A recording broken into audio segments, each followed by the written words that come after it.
අම්මෝ මේ දවස්වල තියෙන පුදුම සීතලනේ. ඔය පැත්තට සීතල නැත්ද? සත් තියෙනවා. මේ සීතලට සෑහෙන ලෙඩ රෝග හැදෙනවා. සීතල අම්බානක.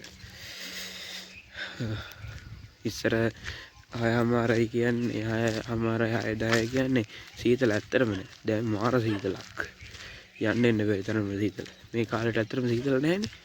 නොවැම්බර් දෙසැම්බර් විතර සීතල තියෙන්නේ. ජනවාරි චුට්ටක් තියෙනවා. පෙබරවාරි එහෙම සීතලක් එහෙම එන්නේ නැහැනේ.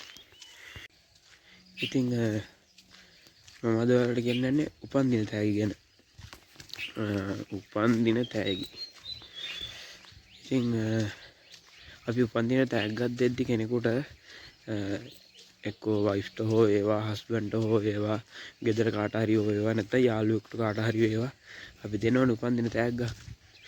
එක්ක දෙන්නේ මොනවද? දෙන්නේ එක්කෝ ක්‍රීම් එකක් නැත්නම්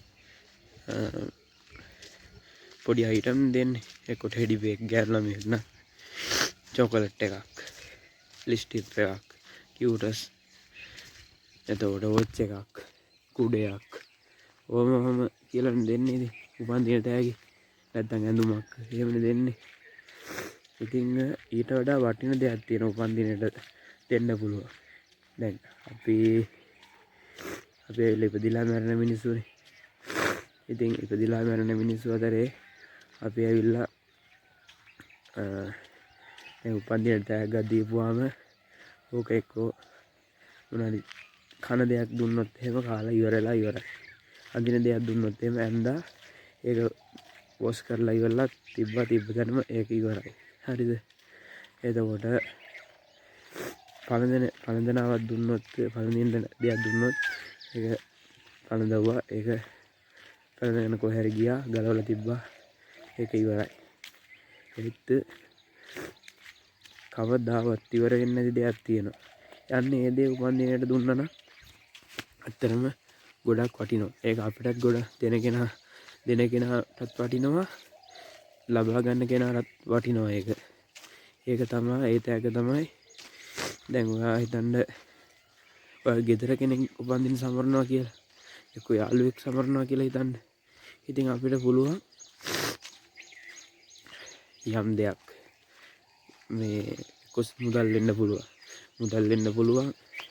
ඔව් ගොඩම මුදල් දෙන්නේ. මුදල් වෙන්න පුළුවන් නැත්තම් හාල් පොල් අනම්මන ඒව දෙන්නත් පුළුවන්. එහෙම දෙයක් දීලා මේ කියන්න පුළුවන්. මං වෙනුවෙන් ඔයා මේක කරන්න. ඔයා ගිහිල්ලා කන්න නැති පුද්ගලයෝ ඉන්නවනේ. කන්න නැති පුද්ගලයෝ ඉන්නවා. හරිද? නැත්තම් පුළුවන් ඔය ආශ්‍රම වල ඉන්නවා මේ ඉගෙන ගන්න භික්ෂුන් වහන්සේලා. එයාලට පුළුවන් පෑන් ටිකක් පොත් ටිකක් අන්න ඒ වගේ දෙයක්. එතකොට තව වැඩිහිටි නිවාසවල අම්මලා ඉන්නේ.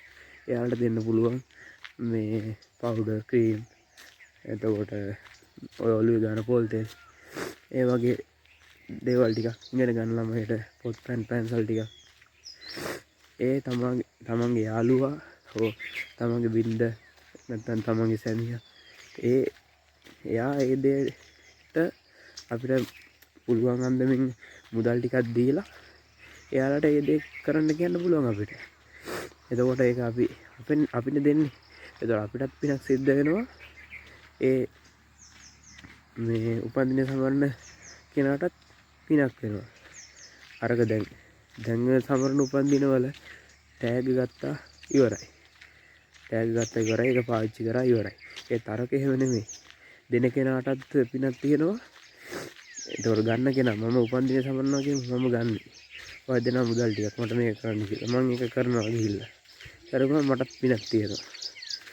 එතකොට ඒ පින අනික කරලා ඉවරලා අනික කටියට අනුමෝදන් කරන්න පුළුවන්. තේරෙනවද? ඉතින් ආය උපන්දිනයක් ආවොත් ඔයාලගේ එහෙම කරලා බලන්න. ඒ මුදල දෙන කෙනාටත් අනුමෝදන් කරන්න පුළුවන් ඒ පින. මොකද එතකොට අපිට සංසාරයට මේ පින ගෙනියන්න පුළුවන්. සෑහෙන්න. තේරුණාද? අන්න එහෙමයි මේ පිනක් නොකරන කට්ටිය ලව්ව පිනක් කරගන්නත් පුළුවන් මේකම. ඉතින් අපි සංසාරයට පින් එකතු කරන්න ඕනේ. අපි කවදා මැරෙයිද කියලා දන්නේ නැහැ. හෙට මැරෙයිද, දැන් මැරෙයිද, යන වෙලාවෙ මැරෙයිද කියලා අපි දන්නේ නැහැ. නේද?